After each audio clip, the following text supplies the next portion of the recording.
नमस्कार, स्वागत है आपका उत्तर प्रदेश की खबरों में और मैं हूं आपके साथ सपना दीपक बद्देशिया। बुलेटिन का आगाज करेंगे। यूपी के अयोध्या में सिंघल फाउंडेशन की ओर से भारत आत्मा अशोक सिंघल के वेद पुरस्कार 2024 का पुरस्कार वितरण समारोह का आयोजन किया गया। समारोह में मुख्यमंत्री योगी आदित्यनाथ भी शामिल हुए। वेद पुरस्कार 2024 के आज के इस समारोह में जिनका सानिध्य प्राप्त हो रहा है, ऐसे श्री राम जन्मभूमि तीर्थ ट्रस्ट के कोषाध्यक्ष पूज्य स्वामी गोविंद देव गिरी जी महाराज, श्रद्धेय भैया जी जोशी जी, श्री राम जन्मभूमि तीर्थ क्षेत्र ट्रस्ट के हमारे महामंत्री और श्री राम जन्मभूमि आंदोलन के दौरान श्रद्धेय अशोक जी के सानिध्य में जिन्होंने इस पूरे अभियान की एक महत्वपूर्ण कड़ी के रूप में काम किया है, ऐसे सम्मान्य श्री चंपत राय जी मंच पर उपस्थित हैं। तमिलनाडु से आज यहां पर उपस्थित एक अत्यंत प्रतिष्ठित आध्यात्मिक संत श्री अय्या जी, सिंघल फाउंडेशन के अध्यक्ष श्री सलील सिंघल जी, न्यासी संजय सिंघल जी,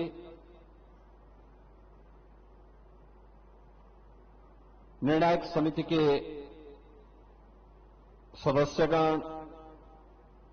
अयोध्या धाम के हमारे सभी पूज्य संतजन, जगतगुरु रामानंदाचार्य पूज्य विद्या भास्कर जी महाराज और अन्य पूज्य संतजन आज यहां पर उपस्थित हुए हैं। मैं इन सब का हृदय से अभिनंदन करता हूं और उपस्थित फाउंडेशन से जुड़े हुए पदाधिकारीगण, उत्तर प्रदेश सरकार में मेरे मंत्रिमंडल के सहयोगी श्री सूर्य प्रताप शाही जी, हमारे माननीय विधायक जी, माननीय दिनेश जी और उपस्थित सभी बहनों और भाइयों, आज एक अत्यंत पवित्र कार्यक्रम के साथ हम सब जुड़े हैं और मेरा मानना है कि 22 जनवरी 2024 को जब आदरणीय प्रधानमंत्री जी के कर कमलों से 5 सदी का इंतजार समाप्त होकर के पूज्य संतों का जो संकल्प था और श्रद्धेय अशोक जी की जो साधना थी, श्री राम जन्मभूमि पर प्रभु श्री राम के भव्य मंदिर और उस मंदिर में प्रभु श्री रामलला का विराजमान होना, यह 5 सदी की सबसे उत्कृष्टतम घटनाओं में से एक थी, उत्तम घटनाओं में से एक थी। और आज उसी प्रकार के कार्यक्रम को एक नई कड़ी के रूप में अयोध्या धाम के साथ जोड़ा जा रहा है। इस समारोह के ठीक पहले श्रद्धेय भैया जी के साथ में मैं तमिलनाडु से पधारे हमारे अत्यंत प्रतिष्ठित आध्यात्मिक संत श्रद्धेय अय्या जी के साथ में हम लोगों ने श्री रामनाथ स्वामी मंदिर में कुंभाभिषेक और प्राण प्रतिष्ठा का कार्यक्रम संपन्न करने में का सौभाग्य हमें प्राप्त हुआ है और अब भारत आत्मा श्रद्धेय अशोक जी की स्मृति को और भी जीवंत बनाए रखने के लिए वेद पुरस्कार का एक कार्यक्रम यहां पे संपन्न हुआ है। मैं सबसे पहले ज्यूरी के सदस्यों को, उत्कृष्टतम विद्यार्थी को उत्कृष्टतम शिक्षक को और उत्कृष्टतम संस्था को इस पुरस्कार प्राप्त होने पर प्रत्येक सनातन धर्मावलंबी की ओर से, पूज्य संतों की ओर से हृदय से बधाई देता हूं, उनका अभिनंदन करता हूं।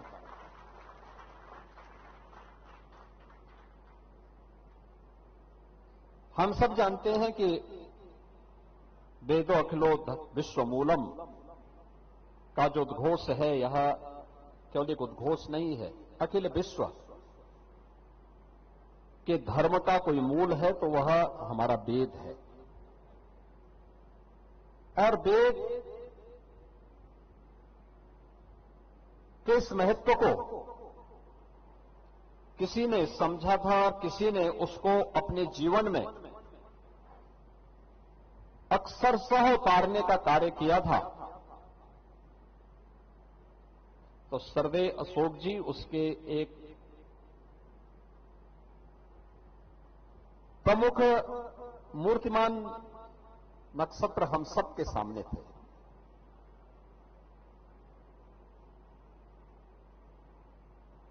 भारत आत्मा अशोक सिंगल पुरस्कार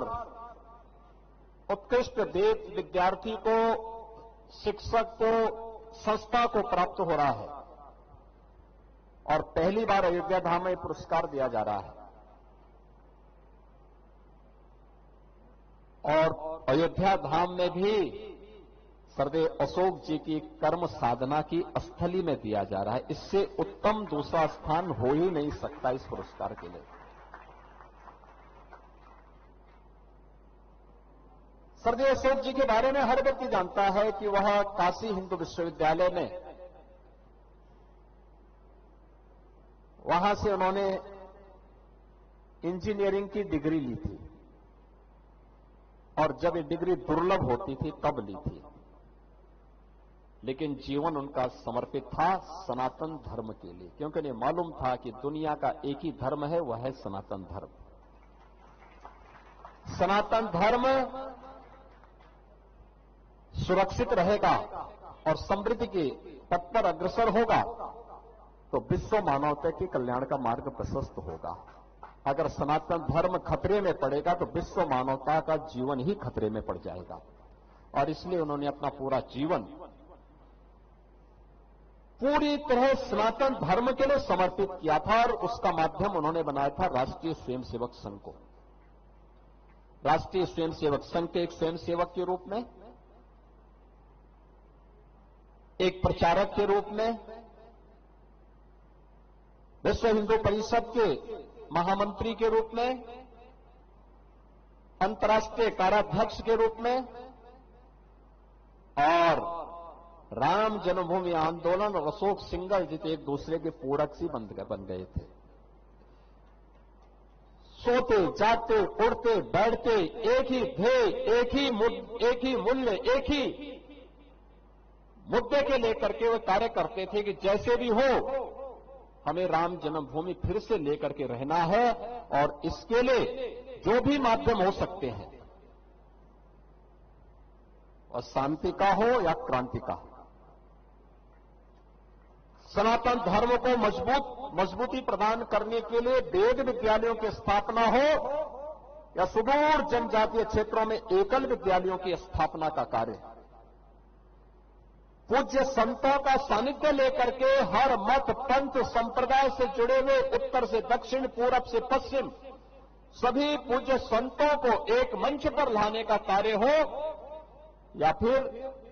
अछूतोद्धार के लिए किए जाने वाले उनके स्तुल्य प्रयास, ये सरदेव अशोक जी जीवन पर्यंत करते रहे, जीवन पर्यंत करते रहे। कोई पूछता था अशोक जी से कि राम जन्मभूमि का आंदोलन, वो कहते थे भाई आंदोलन मात्र नहीं है,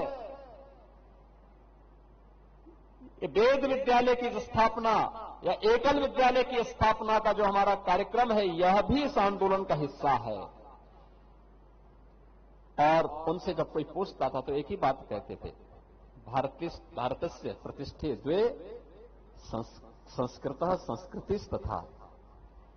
यानी दो ही हैं। भारत की प्रतिष्ठा दो में ही हो सकती है, एक संस्कृत में और दूसरा संस्कृति में। ये हमारी सनातन संस्कृति, यही संस्कृति, यही भारत की आत्मा है और यही विश्व की आत्मा है। और ये नाम पूज्य गोविंद देव गिरी जी ने जब दिया कि भारतात्मा अशोक सिंघल, तो मुझे लगता है इससे उत्तम कोई दूसरा नाम नहीं हो सकता था, क्योंकि अशोक जी का पूरा जीवन भारत माता के लिए समर्पित था, पूरा जीवन भारत माता के लिए समर्पित था, भारत और भारतीयता के लिए समर्पित था। उन्होंने इसके लिए संघर्ष किया, अपमान सहा, लेकिन तनिक भी विचलित नहीं हुए अपने मूल्यों से, अपने सिद्धांतों से। पूज्य माता पिता के द्वारा दिए गए संस्कार, राष्ट्रीय स्वयंसेवक संघ की पाठशाला में सीखे गए संस्कारों से तनिक भी विचलित हुए बगैर, बिना रुके, बिना झुके, बिना डिगे निरंतर कार्य करते रहे। और परिणाम है कि जब सच्ची साधना होती है तो परिणाम तो आएगा ही आएगा, आएगा ही आएगा। वह भी हम लोगों ने देखा है, जब आदरणीय प्रधानमंत्री जी के कर कमलों से 5 सदी का इंतजार समाप्त हुआ, पूज्य संतों का संकल्प पूरा हुआ और अयोध्या में प्रभु श्री रामलला 500 वर्षों के बाद विराजमान हुए हैं। आज श्रद्धेय अशोक जी को स्मरण करने का एक अवसर है, जब हम लोग इस अवसर पर सनातन धर्म के मूल्यों से जुड़े हुए उन सभी मानबिंदुओं की स्थापना के लिए निरंतर कार्य कर रहे थे। मुझे याद है, एक सामान्य कार्यकर्ता, गोरक्षक श्री सुन्नर यादव की आजमगढ़ में गौ तस्करों ने हत्या कर दी थी। आंदोलन में स्थानीय स्तर का आंदोलन था, तो मैं भी गोरखपुर से। तो आप सुन रहे थे सूबे के मुखिया योगी आदित्यनाथ को, जिन्होंने आज पुरस्कार वितरण समारोह में शिरकत की और इसी के साथ साथ उन्होंने भारतात्मा अशोक सिंघल वेद पुरस्कार वितरण में शिरकत करके और इसी के साथ साथ उन तमाम संतों का भी जिक्र किया जिन्होंने भारत में एक कहते हैं कि भारत का नाम और शान हमेशा ही जिंदा रखा। और चलिए अब खबरों के सिलसिला को आगे बढ़ाते हैं और बढ़ते हैं आगे, जहां पर अयोध्या में रामनाथ स्वामी मंदिर के कुंभाभिषेक का कम और जीर्णोद्धार समारोह कार्यक्रम का आयोजन किया गया। कार्यक्रम में मुख्यमंत्री योगी आदित्यनाथ ने भी शिरकत की और कहा कि अयोध्या और तमिलनाडु का एक विशेष रिश्ता है। हजारों वर्ष पहले श्री राम श्रीलंका में सीता माता की खोज के लिए निकले थे, तब उन्होंने तमिलनाडु में भगवान शिव की आराधना की थी, जहां आज रामेश्वरम स्थापित है। भगवान शिव की कृपा से सेतु बंध का भी निर्माण हुआ था। और क्या कुछ कहा मुख्यमंत्री योगी आदित्यनाथ ने, आइए आपको सीधे सुनवाते हैं। जिनकी प्रेरणा और मार्गदर्शन में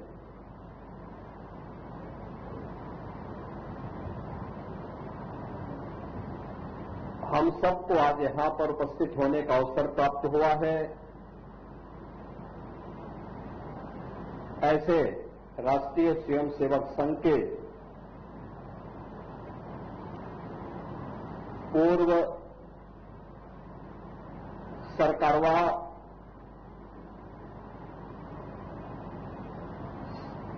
श्रद्धेय भैया जी जोशी जी,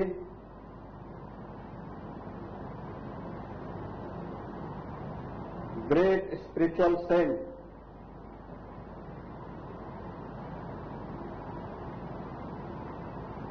आदरणीय श्री अय्या जी,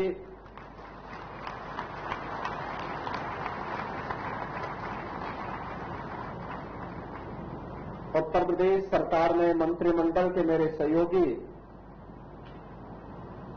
श्री सूर्य प्रताप शाही जी,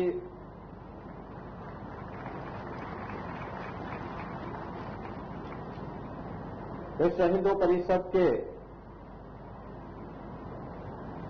हमारे वरिष्ठ सम्मानित दिनेश जी, अयोध्या के महापौर श्री गिरीशपति त्रिपाठी जी, जिला पंचायत अध्यक्ष श्रीमती रोली सिंह जी, माननीय विधायक वेद प्रकाश गुप्ता जी, रामचंद्र यादव जी, अमित सिंह जी, अवनीश अवस्थी जी और मंच पर उपस्थित हमारे पूज्य संतजन श्री महंत कमल नयन दास जी, श्री महंत जैनेन्द्र दास जी, स्वामी राम शरण दास जी, स्वामी सीताराम त्यागी जी, महंत अवधेश दास जी, जगत गुरु राम दिनेशाचार्य जी, स्वामी भरत दास जी, आज के इस समारोह में उपस्थित अय्या जी के प्रति श्रद्धा और सम्मान का भाव रखने वाले पूरे देश से और खासतौर पर तमिलनाडु से पधारे हुए हमारे सभी सम्मानित अतिथिगण और उपस्थित बहन और भाइयों, मैं सबसे पहले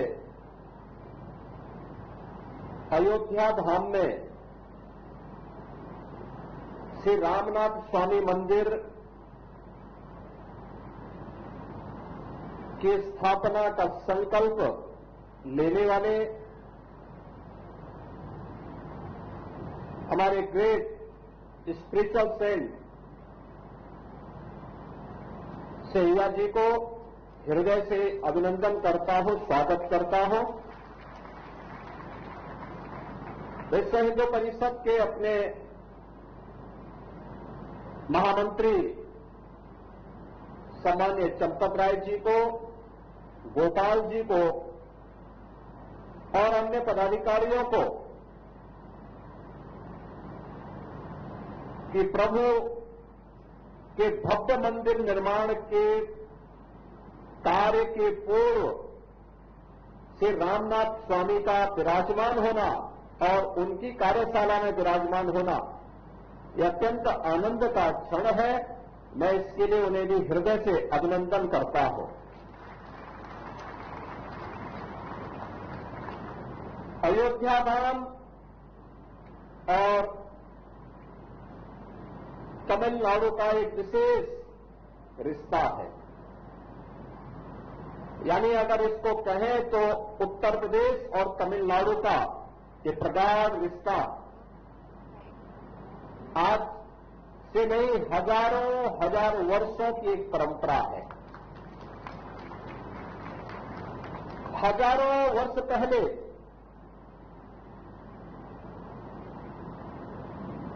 मर्यादा पुरुषोत्तम प्रभु श्री राम, जो श्री हरि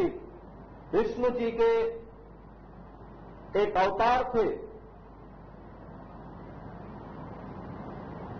वे जब श्रीलंका में माता सीता को की खोज के लिए निकले थे तो तमिलनाडु वह स्थान था जहां पर श्री रामेश्वरम के पवित्र स्थल पर उन्होंने सेतु बंध के निर्माण के पूर्व अपने आराध्य भगवान शिव की प्रगाढ़ आराधना की थी और शिव की कृपा से सेतु बंध का निर्माण भी होता है। और रामनाथ स्वामी मंदिर के बारे में मान्यता है कि जब माता सीता को लेकर के प्रभु राम आ रहे थे तो माता सीता ने वहां पर आराधना करते हुए इस संकल्प को आगे बढ़ाने का काम किया था। एक पवित्र आध्यात्मिक संबंधों के साथ जुड़ते हुए उत्तर से लेकर दक्षिण तक, पूरब से पश्चिम तक संपूर्ण भारत एक है। इस संकल्प के साथ यह आध्यात्मिक परंपरा इन सांस्कृतिक और आध्यात्मिक मानबिंदुओं की स्थापना करते हुए आगे बढ़ रही है। और आज अय्या जी ने इस संकल्प को और सुदृढ़ता प्रदान की है कि अयोध्या धाम में श्री रामनाथ स्वामी जी का भी भव्य मंदिर यहां पर बने। ये हमारी मत संप्रदाय और पंथों की उपासना विधि की अनेकता के बाद भी एक भाव और एक भावना के साथ हम एक भारत श्रेष्ठ भारत के प्रधानमंत्री मोदी जी के संकल्प को ही आगे बढ़ा रहे हैं और वह संकल्प एक बार फिर से यहां पर देखने को मिल रहा है। बहनों और भाइयों, इससे पहले प्रधानमंत्री मोदी जी की प्रेरणा से काशी में काशी तमिल संगमम के दो महत्वपूर्ण संस्करण संपन्न हो चुके हैं। काशी और तमिल दोनों एक दूसरे के साथ किस रूप में जुड़े हुए हैं, इसके बारे में वहां से आए हुए पूज्य संतों ने, विद्वानों ने और तमिलनाडु से आए हुए अनेक ऐसे महानुभावों ने इस संबंध को एक नई प्रगाढ़ता दी है और काशी के बाद आज अय्याजी के कारण अयोध्या धाम भी तमिलनाडु के साथ जुड़ चुका है। इसके लिए मैं आपका अभिनंदन करता हूं, हृदय से बधाई देता हूं। ये चीजें दिखाती हैं अय्याजी एक ग्रेट स्पिरिचुअल सेंट है और आध्यात्मिक महत्व के कारण उनके द्वारा किया जाने वाला कोई भी प्रयास उसे एक नई गति देती है, एक नई दिशा देती है। ये एक भारत श्रेष्ठ भारत की परिकल्पना को और मजबूती देने का एक अभियान है।